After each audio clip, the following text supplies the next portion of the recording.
எங்கள் தெரு பக்கத்து தெருவில் ஒரு வீட்டில் வந்து 2 பையன் 2 பொண்ணுங்க. அவங்க வீட்டில் எல்லாருமே படித்தாங்க. அப்போவே நாங்கள் ஸ்கூல் படிக்கும்போது நாங்கள் தமிழ் மீடியம் தான் படித்தோம். அவங்க வீட்டில் எல்லாருமே இங்கிலீஷ் மீடியம் படித்தாங்க.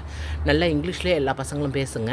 அதுக்கப்புறம் அவங்க அப்பா அம்மாவும் நல்லா படிச்சிருந்தாங்க. இப்போ நம்ம அம்மாலாம் வந்து அப்போலாம் வந்து 3rd 4th அந்த மாதிரி தானே படிச்சிருந்தாங்க. ஆனால் அவங்க வீட்டில் அவங்க அம்மா அப்பாலாம் நல்லா படிச்சிருந்தாங்க. அவரும் ஏதோ படிச்சுட்டு ஏதோ ஒர்க் பண்ணிகிட்டு இருந்தார். என்ன ஒர்க்குன்னு எனக்கு தெரியல. ஐ திங்க் ஆடிட்டிங்னு நினைக்கிறேன் பண்ணிகிட்டு இருந்தார். அதுக்கப்புறம் வந்து அந்த பொண்ணுங்களாம் வந்து ரொம்ப நல்லா சூப்பராக ஓகே யூ பபாய் அப்படிலாம் பேசுவாங்க. என்னடா இது இப்படிலாம் பேசுகிறாங்களே, நம்மளும் இந்த மாதிரி கற்றுக்கணுண்டாலாம் நாங்களாம் நினச்சது உண்டு. இப்போ நம்ம நல்லா பேசுவோம் இல்லைங்களா, அப்போ நம்மளுக்கு தெரியாது.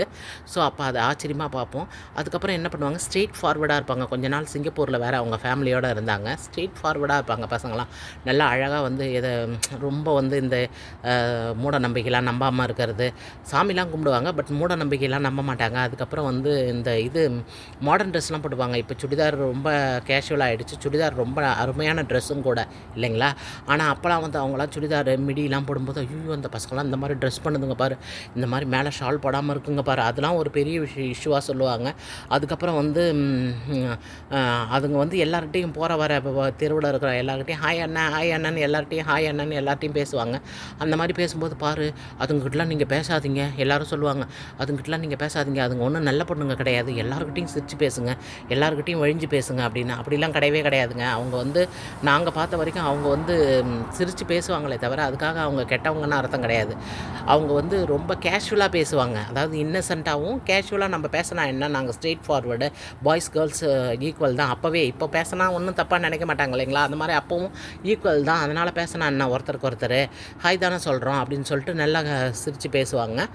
அது ஆனால் வந்து 3 பேருமே 2 பொண்ணுங்களுமே 2 பையனுமே நல்லா படித்து அவங்க வீட்டில் நல்ல பெரிய பொசிஷனுக்கு வந்தாங்கங்க. எல்லாம் எம்ஃபில் பிஹெச்டி எல்லோரும் இப்போ வந்து காலேஜில் ப்ரொஃபஸராக இருக்காங்க. அதில் ஒரு அண்ணன் வந்து ஒரு ஸ்கூலில் ஹெச்எம்மாக இருக்காங்க. அந்த மாதிரி எல்லோரும் நல்ல படிப்பு படித்து நல்ல பொசிஷனுக்கு வந்தாங்க. பக்கத்து தெருவில் வந்து அவங்க எங்கள் ஊர் ஓரளவுக்கு டவுன் தான், அதனால் பக்கத்து ஊர் இன்னும் பெரிய டவுனுன்றதுனால அங்கே வீடு வாங்கிட்டு போயிட்டாங்க. ஆனால் இங்கேருந்து எங்கள் ஊரில் அந்த வீட்டை வந்து சும்மா போக்கியத்துக்கு விட்டுட்டு போயிருந்தாங்க.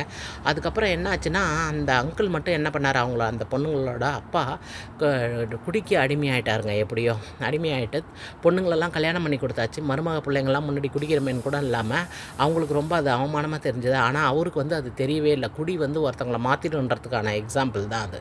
அவருக்கு அது தெரியவே இல்லை. அதனால் என்ன பண்ணார், ஃபேமிலி மெம்பர்ஸ்லாம் சொல்லி பார்த்தாங்க, அடங்கவே இல்லை இவர். அதனால் என்ன பண்ணிட்டாரு, சரி உங்களுக்கு தான் டிஸ்டர்பன்ஸாக இருக்கேன், நான் போய்டுறேன்னு சொல்லிட்டு ஒர்க்கெல்லாம் மறந்து ஃபேமிலியை மறந்து அவர் எங்கள் ஊரில் ஒரு வீடு வச்சுருந்தாங்க இல்லைங்களா போக்கியத்துக்கு, அதை கிளியர் பண்ணிவிட்டு அவங்கள போக சொல்லிவிட்டு போக்கியத்துக்கு இருந்தவங்கள இவரே அதில் ஸ்டே பண்ணிக்கிட்டு தனியாகவே வந்து போயிட்டு எங்கேயோ ஒரு இடத்துல போய் எங்கள் வீடெல்லாம் தாண்டி ரொம்ப தூரம் எங்கேயோ போனோமாங்க, எங்களுக்கு தெரியாது, நாங்கள் கேள்விப்பட்டிருக்கோம். அங்கே போய் ட்ரிங்க்ஸ் குடிச்சிட்டு நடந்தே போய் குடிச்சிட்டு நடந்தே அப்படியே சைலண்ட்டாக போயிடுவாருங்க. நாங்களாம் பார்த்தோன்னா கூட எங்கள் வீட்டிலலாம் எல்லோரும் பக்கத்து வீடு எல்லோரும் சொல்லுவாங்க, அங்கே பாரு இவர் ட்ரிங்க்ஸுக்காக நடந்து போயிட்டு வராரு பாரு, இவ்வளோ தூரம் இவ்வளோ படித்து இவ்வளோ சூப்பராக இருந்தாங்க, எப்படிலாம் வாழ்ந்தாங்க, கடைசியில் இவர் இப்படி ஆகிட்டாரு அப்படின்னு சொல்லி பேசிப்பாங்க. நாங்கள் ஸ்கூல் படிச்சுட்டு இருந்தாலும் எனக்கு நல்ல ஞாபகம் இருக்குது.